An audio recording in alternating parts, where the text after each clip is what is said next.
All right, we're joined with Paul Potter. How are you doing today, Paul? Hey, Scott, it's great to see you again. And I'm looking forward to sharing some things with the audience and learning from you again and having a conversation about how to help therapists move into maybe expanding their practice, defining their practice in 2017 to kind of help them live out their purpose and maybe incorporate into their life things that are most important to them. Oh, yes. Well, and I see some big changes for healthcare in 2017. Don't you think it's inevitable that with the new administration and just healthcare in itself just changing, people got to pay attention, don't they?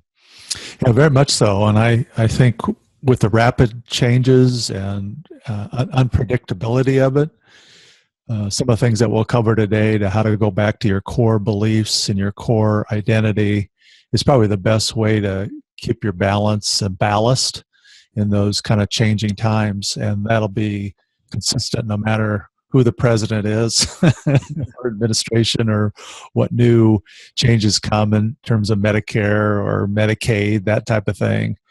Our core values and identity won't really change, so that'll guide us through no matter what comes. Yeah. Yeah. So just to give a little bit of background, you were on a couple previous podcasts, and I just want you to explain to the listeners your background. You're in Nebraska, and I'm sure it's nice and warm there today, right? Yeah, we've survived kind of that Arctic blast that kind of came through the United States, and it's starting to warm up. We're getting up into the 30s now, so. Yeah, I was looking at my weather app because I'm kind of a weather geek like that. And I was like, I wonder how cold it is in Nebraska where Paul's at. And it was like, it was below zero. Yeah, very much so. Yeah, It's and freezing. icy, so not quite like it is in Arkansas. No, it gets 30 degrees and everybody's just freaking out. But go ahead and give us some background and tell us about your therapy journey and your private practice journey. Yeah, I think in terms of the perspective, as I've been kind of pondering this over this last year, I own my own practice, and for the majority of that time, it was a solo practice. And I would say in today's terminology, it was more of a lifestyle business. And my wife and I had she's a physical therapist as well. So early on in our marriage and careers, we kind of sat down and took some time out for a whole weekend to plan out what was important to us and what would be some of our goals, both career-wise, marriage-wise, family-wise. And then we set out on a journey to try to live that out. Well, about 2 years ago, we started kind of reaching kind of the end of some of that journey career-wise and business-wise. 2 years ago, I sold the practice. So there is a finish line there for people to say, oh, how do you kind of do this for a lifetime? And there is an ability to kind of transition out of full-time ownership into a new phase of life. We have 4 daughters, and 3 of those had gotten married and graduated from college. So we're just transitioning into just a new phase of life, both in terms of career-wise and personally. And that is kind of carried over in terms of how I feel and my perspective of kind of looking back on a career and saying, well, what is really important when I look back, and how can I help out therapists that have a desire and a calling to move into small business, be able to pursue that in these times and really live for what's important. And so some of the writing that I've been doing on my blog and the podcast and in this course that I put together, it's built upon that perspective of someone that's been there and back and trying to help the next generation of therapists live for what's important personally, but how do they contribute to the good of society and make their contribution in the world and move the profession forward where it needs to be for these next coming years. So I think it's a great point in that you get further down the road and it's a calling. I think we're all called to look back and reach back and help that next generation, help that younger entrepreneur, that younger therapist, and mentor them. And I know you've had some big impact in your life from mentors, and you've been a mentor for me. And for that, I'm very appreciative and blessed to have someone hold me accountable to, look up to and say, all right, that's a good goal to shoot at, to aim for. And so it's, I think you would say it's a calling, don't you think? Very much so. I like that term, and I think you'll identify it, the difference between a career or job and a vocation. And when we look at what is my vocation, it isn't necessarily what do I do, but who am I, and who am I meant to serve in a broader perspective. And that's a lifelong pursuit where we're trying to determine really what is my vocation and how do I live that out during the different stages of life, different stages of your family if you have that, and then how do we live a purposeful and meaningful life. And so as I try to think of that as we move through those stages, I like to describe it's kind of the business wisdom from the past meets the passion of the present. And that's where there's some just really exciting interaction can happen. I really enjoy and am energized by talking to therapists of today with the opportunities that they have, with the technology that's available, with the ability to have direct access to our patients, and we don't have to necessarily go through middlemen. So to be able to do that, but also there seems to be just a hurriedness, a instant gratification, a busyness that you can get on that treadmill, both in terms of patient care, in terms of trying to be a success. And sometimes that's a cost at your personal relationships, your own personal health, and that's and significance of doing a significant work. And so that's why I try to mesh with the people that I communicate with and mentor and that follow me, is how do we mesh some of that lifelong wisdom with the immediacy of the times that we live in, and still live successfully and make a significant impact. I see some, and I know you do too, some really young therapists, that haven't been out of school for very long, and they really want to start their own practice. They're kind of, like you said, they're kind of tired of the treadmill of therapy. And so what are some mistakes that you see these young therapists make when they try to step into private practice, as far as mindset, as far as execution? What are some things that you're seeing that you'd probably say, hey, you might want to try a little bit different? Well, it comes in and just building upon what we just talked about. If I had to do it all over again, what would I tell my former self right at those early years? And I tended to be too independent. I tended to be more of a I'll do it on my own, so to speak, to get the fame from that, the self-satisfaction from that I did this, so to speak. And probably earlier on, I would have launched it more with a team of mentors, which I had, but sometimes I didn't listen to them. And I would do that in conjunctions with more of the people that knew me and believed in me, more so than I did. And I'm thankful that I did as much as I did. I think that's an element where very talented, very gifted therapists with drive and tremendous opportunities to be able to start a practice very quickly tend to do it in isolation. So I think it does take a community to launch a well-balanced, holistic approach to a sustainable practice for 5, 10, 15 years that might morph and change over time, but it's not so rapid of a acceleration and towards success that we kind of step away from key relationships as we do that. Now the second, I think, is probably what I see a lot is that overemphasis on clinical expertise. I think sometimes in that insecurity of trying to identify who am I and what do I do as a therapist that I'm going to sell, the tendency is to look to other gurus or practitioners out there and almost try to clone yourself after those models. And I think that's okay to have patterns and individuals to get some mental picture of what that practice might look at, but not necessarily copy it. And that would be where I would say they're very confident in their clinical expertise, their intelligence, but I try to help them say, well, that's not all about that. There's the business aspect, the marketing aspect, but there's what I would say that more of that holistic approach. I think the point you made about the relationships is so important. I see this younger generation, they kind of get sidetracked by the shiny object of the technology, and they tend to lean heavily on that tool, which is I mean, we're talking through the computer right now, states apart. That's an awesome technology.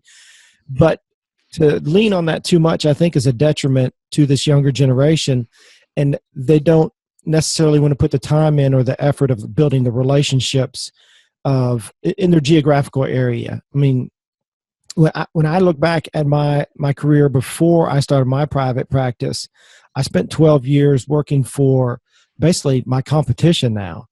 And I learned the ins and outs of their facility, of how they ran things. And that sort of launched me into my private practice because I wanted to do it different than what they were doing. So I think the point that you made about building the relationships is key, to have that social skill. It's a social skill, just to really be interested in other people in a genuine way. So I think that's a great point. How those therapists who are just considering private practice, what would you suggest are some entrepreneurial mindsets to achieve that professional freedom of owning their own private practice? Well, I think regardless whether you own your own business or not, I think you need to own your own practice. The healthcare has changed to a degree that I have to see myself as an autonomous owner of my own practice. Now, that's regardless if I work for a hospital or a large healthcare institution or another private practice, or I own my own practice, my own business. Whatever that business structure is, I would just encourage therapists to have a mindset that that I own my own practice. And what that means is, what in terms of the marketplace, is identifying what my brand is. How will the consumer identify me and get to know me from all the other competition, all the other therapists out there? So that is the times that we live in now, that you can become a staff therapist and blend in with all the other therapists and still, quote, have a job. But you're in a vulnerable position. They will feed you the patients that will fill up your schedule. They might not be ideal for you. They might not be where you do your best work. And it might not lead to job satisfaction that you want. You're basically treating who they put on your schedule. And I believe we're meant to express our gifting and our talents, and being able to serve a certain type of person, a certain patient, where we do our best work. And if I release that, I think that leads to some of the burnout and dissatisfaction with the high volume practice. It's not so much the high volume and we're working hard, that's part of it, but also it's a high volume of patients that I just never connect with. Mm-hmm. And I never really feel like we're meant for each other. Does that make sense? Makes sense. Yeah, it's a good point. So the alternative to that is I own that. And so that means, for me personally, as a therapist, answering certain questions of, really, who am I? Where have I been in my career? What are my strengths and what's my experience? And spending some time to think, where do I want to go? And what's the direction that I want to go? So it takes some little introspection and some thinking through for myself, and bouncing that off people that know me, and getting that, what I talked about, those core values and those core competencies pretty well identified in there, and identifying where do I want to go and how do I get there.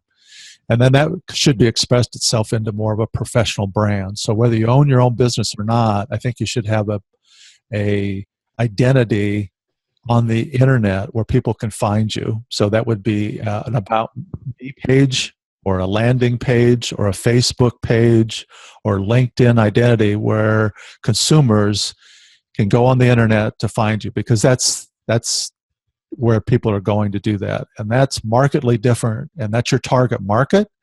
That's your target audience. That's where we're putting our focus on, versus the referring doctor and insurance companies and Medicare and Medicaid as our target market of who's capturing all our attention.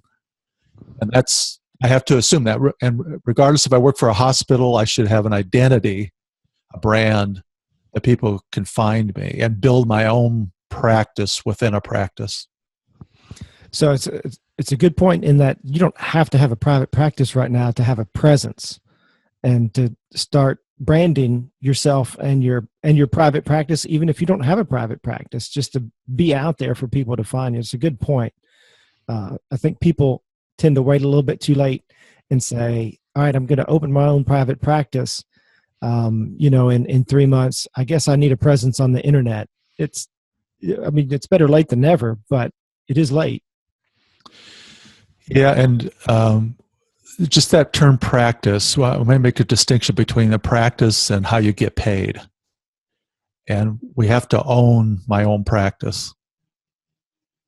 And part of that, when we think of that, what builds that and that platform is previous patients that I've treated that I really identify with, friends and family that believe and support me, referral sources that believe and support me, and potential patients that I really connect with. And I have to have a means of connecting with those. So whether that be, and typically that's going to be on the internet or through an email list where I'm communicating with them and I'm building that relationship, I'm educating them, I'm serving them, but they are my practice, and I'm seeing that. Now, if I happen to get let go and there's downsized at my hospital and I'm let go, those are the people that will follow me. Even if I go to another business or if I start my own, those are the people that will make or break your business. And I encourage therapists, regardless of their situation, to start building those relationships, start building a launch team months and maybe even years before they enter into private practice, which is different. I think that's different than just saying, oh, I'm going to go into business, I'm going to build something and start up and have the emphasis on my clinical expertise and on a building, and assume that physicians and networks are going to allow me to their patients and they're going to flow on my way. That's just a too vulnerable position. It's too competitive a market these days. You have a new course coming out, Cash Practice from Scratch course, and I'm almost 70% through it.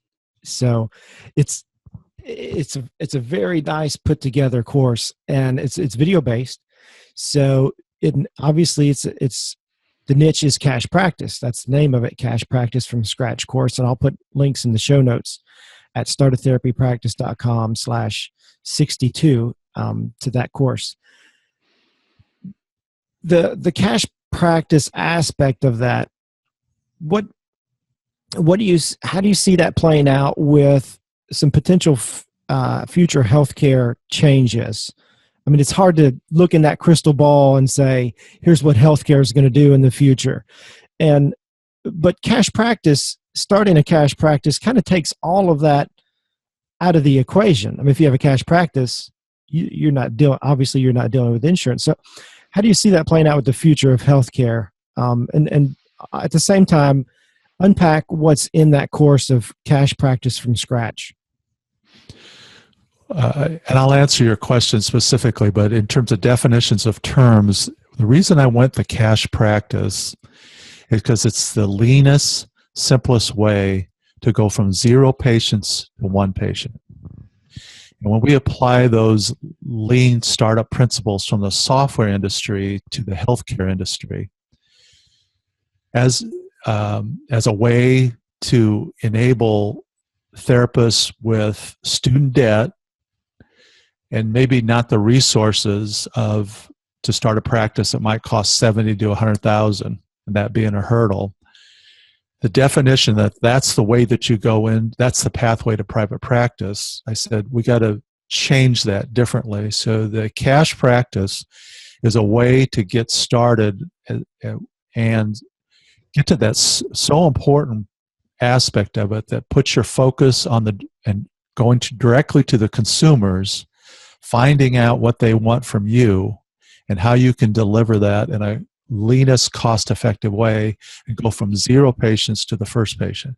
Now that can be face-to-face, or that can be online. That can be done from your home. You can use your professional degree to deliver your services and your education in a variety of ways. That might be through ebooks, video, and that might be setting up a practice in a variety of settings. That pathway is different than I'm going to set up a traditional private practice that's insurance-based. Now, once you get it up and going, there is no reason that you can't hybrid your practice into saying, I'm going to take insurance. My ideal client is a Medicare beneficiary. It makes all the sense in the world to have Medicare payments for that. But the problem, if you start that from scratch, once you enter into that world of insurance and getting referrals, that adds 30 to 40% in terms of workload and overhead that you have to pay for that kind of right from the get-go. And what happens is people move into that world of insurance and they never come out. They really kind of get bogged down, and they have two competing attentions. They have the intentions of, how do I serve the insurance companies, the orthopedic surgeons, whoever refers to me, how do I serve them and keep this flow going to pay for this extra overhead? That detracts from their focus on who's my ideal client, what do they need, and how do I deliver those services in a cost-effective way? And I said, boy, you almost have to make a choice from the beginning. So I said, I'm going to try to help individuals which are more and more in that particular situation where they can't afford a traditional startup. How do I go from 0 patients to that first patient as quickly and lean as possible and remove some of those financial barriers? I think it's a great point of beginning with the end in mind. Like you said, if you start with that by taking insurance, it's awfully hard to go backwards and say, I'm just going cash practice now. Whereas if you start cash practice, it's a lot easier to build that up and then decide, all right, yeah, I can sustain this cash practice model, or then to say, you know what, I'm going to pivot a little bit and take maybe just one insurance. Maybe it's Medicare or whatever. It's a lot easier to go that direction than the other direction, isn't it? Very much so.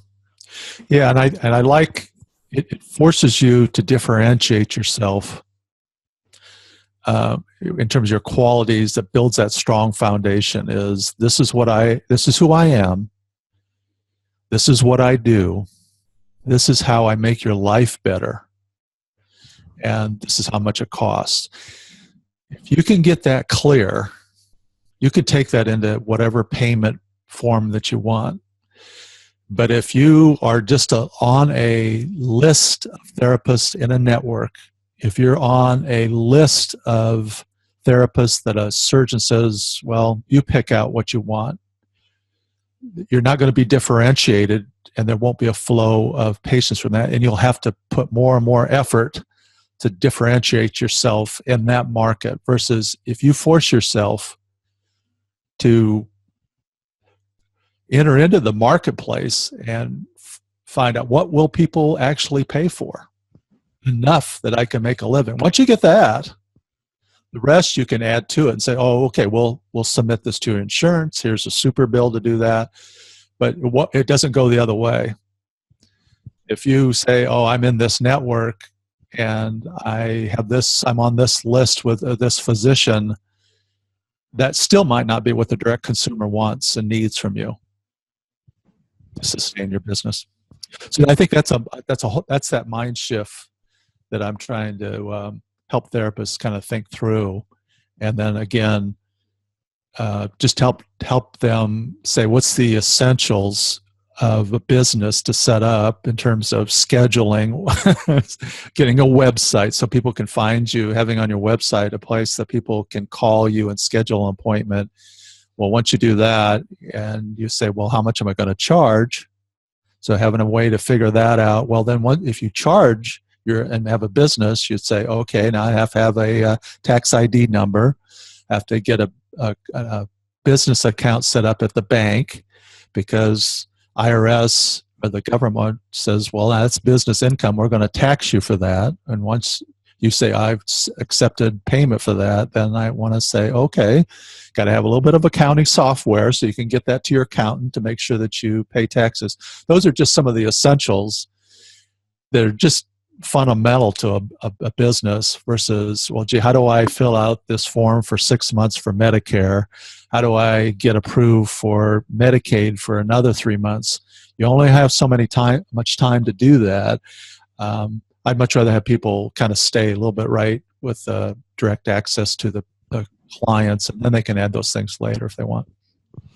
Now, for therapists who have been working for a little while and then they want to dip their toe in the private practice realm, making that transition, like you said, from 0 to 1 patients, if I've got a full-time job and then I want to go ahead and dabble in private practice, what are some suggestions you have for that person who just is on go, who wants to start?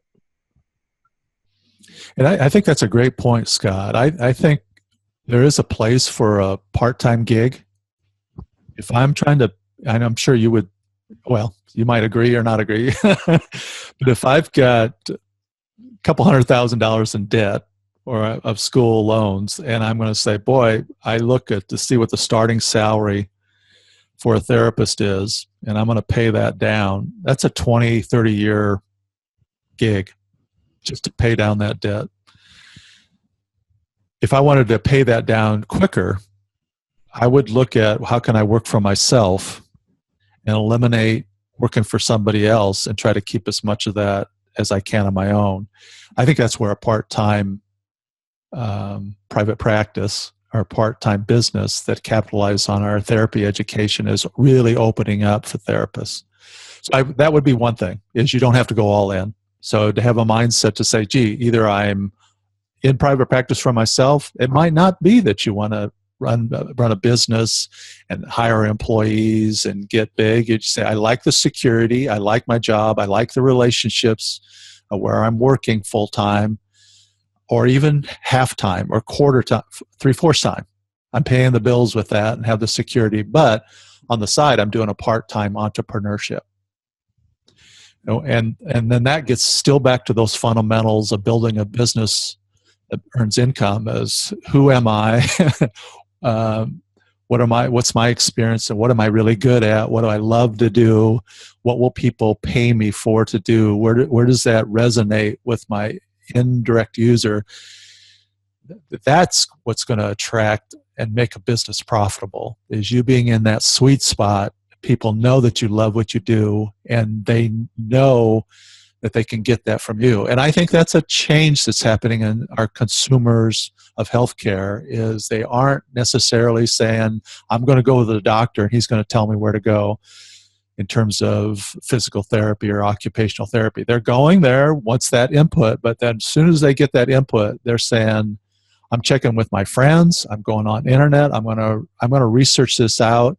And they might even do that before they go into the doctor's office, says, oh, I know I need occupational therapy. I want to go see Scott Harmon. My child needs that care. I've read about them. I've read the reviews on them. My friends have said they're a great place to go. I want to go there. And that's happening more and more as people say, some of this is coming out of my pocket, but I think more and more consumers are being empowered to take care of their own health and the health of their family. Yes, we have a very educated patient potential, don't we? Yeah. They're shopping. Christmas is just around the corner. When people says, I want to buy some gifts and I need to research this out, they aren't necessarily going to the brick and mortar stores and asking the salesperson. That's part of it, but they're getting online checking all the sites for reviews and doing their research before they walk into maybe even the brick and mortar, or they might be buying it online. So that behavior of researching and asking people, that's carrying over to the decisions that they're making with their healthcare. Mm-hmm. Back to your cash practice from scratch course. Who do you see that this course, I mean, who did you develop it for? You're like, all right, here's the wheelhouse that I intend this for. What type of therapist? Well, there's three main ones. One is if a therapist has been out about 5 years and has enough experience and really senses maybe a calling to do that and says, I've always been an entrepreneur. I've sold papers. I've just, my dad or my mom, I was just brought up that way, and I'm just meant to be in business for myself. They've got enough experience, maybe 3 to 5 years, to say, now I kind of know what it means to be a physical therapist. There's a few rising stars that do it while they're in school. And they start this side gig, and they're just kind of meant to do that because they've had a runway even before they went into school. They did personal training in undergraduate. They have kind of learned what it means to relate to people properly and how to charge for their time. And physical therapy or occupational school was just a means to go to the next level.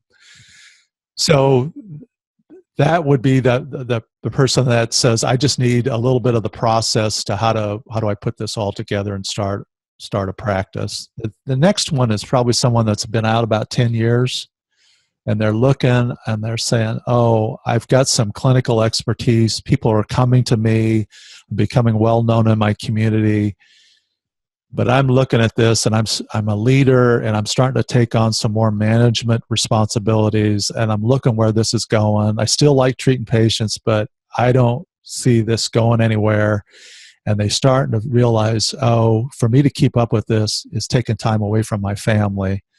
I'm spending longer, I'm going in early, working through my noon hours, spending time going back at night or getting home later, and the kids have already eaten, or I'm kind of getting there in time to put them down for bed, and then I'm back up doing my notes. And they're saying, gee, I just don't see where this is going, and have a yearning to either do something part-time or just make a career shift at that point. Then the third, I think, is a category of somebody that really wants to say, gee, I've done this for 30-some years, or I want to do this part-time. I just want to have a small side gig. It doesn't have to be paying all the bills. Either my husband's or my wife's salary does that, but I'm contributing to the family income. But I'm really in my sweet spot, and I'm treating the type of patient that I want. And I just need to know how to get this kind of set up, and it doesn't cost a lot of time and effort to do it. Tell us about the format of that course. When people go there and they become a member of that course, what does that look like to them? Well, it's video-based, audio-based, and then they get PDFs. So it's a 6-module course with 14 videos, and they will just watch the videos, and I just try to walk them through each step. And then with each module, there's a checklist that as they go through and complete these milestones, which I think identify key milestones. So once you do the videos and do the homework, you process that on your own, then you'll check that you've identified, yeah, I've reached that milestone and that milestone. And those mini tasks take you to those key milestones that you've identified. What's my main reason for doing this? What's my big why? What's my big reason? And identified that they've put in their own word, what's an ideal practice to them. That would give you an example of what's captured in Module 1. So if they hit those milestones and they've identified that, when we get to their online identity, they've answered those questions. So then we put it, how do you take those words that you've gone through, that self-discovery, and then how do you put that so you can put that on a website so somebody within 7 seconds knows who you are, what you do, how do you make their life better, and how do I get a hold of you. That's going to end up on your landing page. Well, in Module 1, you've done the work, and now we've built upon that to put that onto your web page. So that gives you an example. So we walk through that. Another aspect of that is building your launch team. So when you start to build that launch team, one of the exercises is to make contact with your friends and family ahead of time. This is what I'm thinking about. Would you be willing for me to email you my progress as I build that? Well, as you identify that, and it forces you to articulate, this is who I am, this is what I hope to do. You get practice in carrying on meaningful conversations, and the people that you're having those conversations with, come launch date, when you have your launch party and your grand opening, that's the people you're going to invite. So if you invite your launch team that you've been building for months and keeping in communication, they are eager and ready to support you on the launch of your practice, because you've included them in that community versus, oh, I go to the back cave, what's my idea, what's that nobody's ever thought about, how am I going to do this? And then you say, okay, I'm launching my practice this day, send me patients. That don't work anymore. And it's done in that community. And then with that community, you say, would you just bring a friend? If you know anybody that could benefit from this, that has a need like this, invite them to the launch party or tell them about me. And if you're going to tell them about them, here's the link to my website, or here's the link to my Facebook page. Just share this link with them about what I'm doing and build those relationships. That's a great launch pad for any practice. So in the course, Cash Practice from Scratch course, if a therapist is needing a little more help, is there a way to leave some comments on the course or get some extra help from Paul? Yeah, for 90 days, what I've done is I have a certain launch date, and the goal is to help you get from 0 patients to 1 patient within 90 days. So in that time, I'm devoting my time to the students that are taking that course. So there's a comment section where if they have questions, that's where they can ask the questions. Then we've built into that community, if people do better in a group or with a study partner, what I'll do is I'll match up therapists with a study partner so they can bounce off ideas as someone that might be at the same stage of their practice or their career, so they can learn from each other and help support each other to reach those milestones. And then again, like I mentioned, there's a part in there where you have to complete the homework and check that off before you go to the next stage, so that I can monitor how people are doing each module to help them maybe get over those points where they get stuck and they said, oh, I've been meaning to do that, but I haven't got to do that. I just send a reminder to help them get going. And then each month, we just have a group call where all the students can come on to a question and answer period where we can kind of share amongst each other, and I try to answer questions that might be pertinent to the whole group. And we do that monthly until we reach kind of that 90-day part. You mentioned earlier therapists trying to do it all. They call that the Superman syndrome. And I think therapists specifically tend to have that syndrome. Like, I can do this because they've always done it. They've went through PT school, OT school. They've gotten all A's. Maybe they got a B that really, really killed them, to get that B. They're set for perfection. And so I think this course is super helpful in that accountability, but also, just like you said, to bounce ideas off of other therapists and to have that support, and to realize you shouldn't do it all yourself. You're really hamstringing yourself if you try to have that Superman syndrome. So I really like that aspect of it. Yeah, that's part of that community, and I can't provide all the answers. So they will. Other therapists bring boatloads of experience and expertise and encouragement to the process, and then the students can see themselves in the other therapists. So that's really helpful to share that experience and that community, to keep you on track, because it is a lot of work and you can kind of get buried in it, and then life happens and you're working full time and you can kind of lose some of your momentum. So that's why we keep it to 3 months, at least 3 months, and try to build people to do the work, because I can't do the work for them. There's no way that I can determine who they are. They have to do the work and who their ideal clients are. But it really does help to learn from other therapists while you're going through that. Before we wrap this up, you are the master goal setter.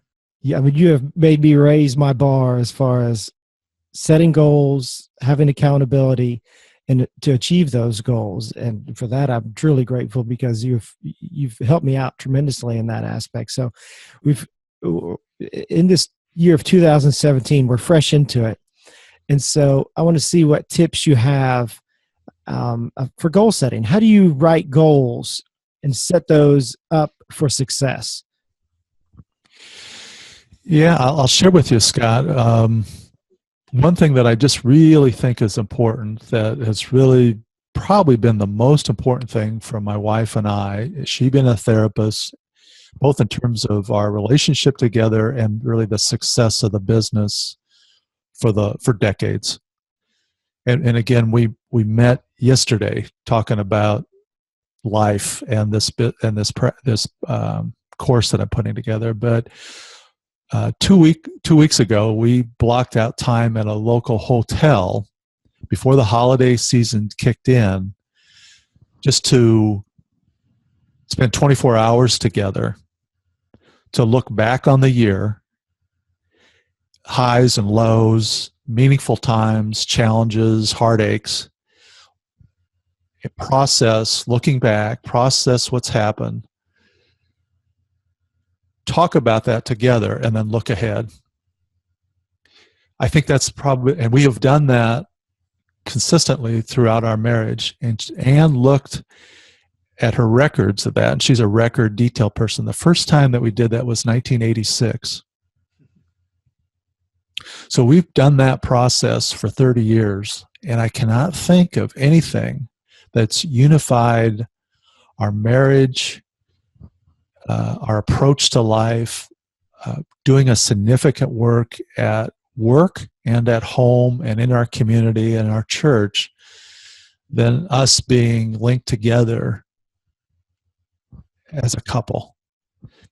I think that is so key. And I was just on a coaching call last week, and I was talking with a therapist that has gone into a cash practice in July, been at it 6 months, and just going great guns and wants to scale it. And it's amazing how fast he's made an impact in a new market, moved into a new city, and is talking about his volume. And so I just asked him, well, what does your wife think of it, or what goals do you and your wife have for this? And they hadn't really talked about it nitty gritty. She's finishing up her PhD, and again, looking back 35 years, I have unfortunately seen good friends grow apart from their wives and had divorces, and that's wreaked havoc on their business and on their personal life. And it takes years to recover from that. And sometimes the relationships doesn't, and the kids don't do that. And I don't think any of those set out says, oh, that's one of my goals of my life and my business, is to separate the intimacy and the unity that I have with my wife. So that's not answering your question directly about how do I go through the mechanics of writing goals, but I think that's just a key thing, is creating space in your schedule, actually doing it. So did we have time in the holiday season to take a weekend away? Yeah, we did. Did it seem like it? No. Are we glad that we did that? Very much so. So creating space in your calendar, get it on the calendar, actually do it. Look back and process that. If you don't do that, you'll carry all that emotional processing. You'll carry that over to the next year, and then you start to look ahead to say, if we're a year from now, we do this again, how would we say this was a successful year? Well, three things that important that you said right there that I want people to take away is number one, create the space. And so the space was you physically removed yourself from your environment of home and went to a hotel. Now, not everybody can do that. I would have a difficult time doing that because I have small children, but my wife and I do something similar in that we go to Panera. It's sort of a shortened version of that. We get away from our physical space that we're used to, go to another place. The second one that you mentioned was the accountability aspect of it. You went with your wife. You were accountable to each other. And so, and that's another thing where your course, the Cash Practice from Scratch course, accountability is built in. So that's great. The third thing is that it's scheduled. And so I think that you're great about routinely scheduling those things, just like you said, since the 80s you were doing that. So it's a scheduled thing. So it's three important aspects in that goal setting. And honestly, in the past, I've not been great at that, those three aspects, or just even goal setting. So it's like the old saying is, if you aim at nothing, you'll hit it every time. And that's been a great way you've been a mentor to me. And so I really appreciate you being there for me in that respect. And so go ahead. Yeah, I think nowadays it's more attention management. For years, it's been time management. Now, because of the social media and the smartphones, it is what captures your attention. So one of the reasons we step away from that and shut it off and get out of that environment is so each one of us has undivided attention towards each other of what's the most important thing in life and how do we live that out as best as possible. So we are purposely giving our attention to the issues of life that are most important. And I know that sounds like a grandfather or a father talking, but looking back on it, how do we live a significant, meaningful, purposeful life in all those phases, those threads? And then that is, if I can help people that feel called to do that in private practice, if I can help infuse those principles or foundations in that, the rest kind of takes care of itself if you're committed to serving people versus trying to get people to serve you. Well, Paul, I think that is a great note to end on. I really appreciate you joining me today. If people wanted to contact you or check out some more information, where would you send them?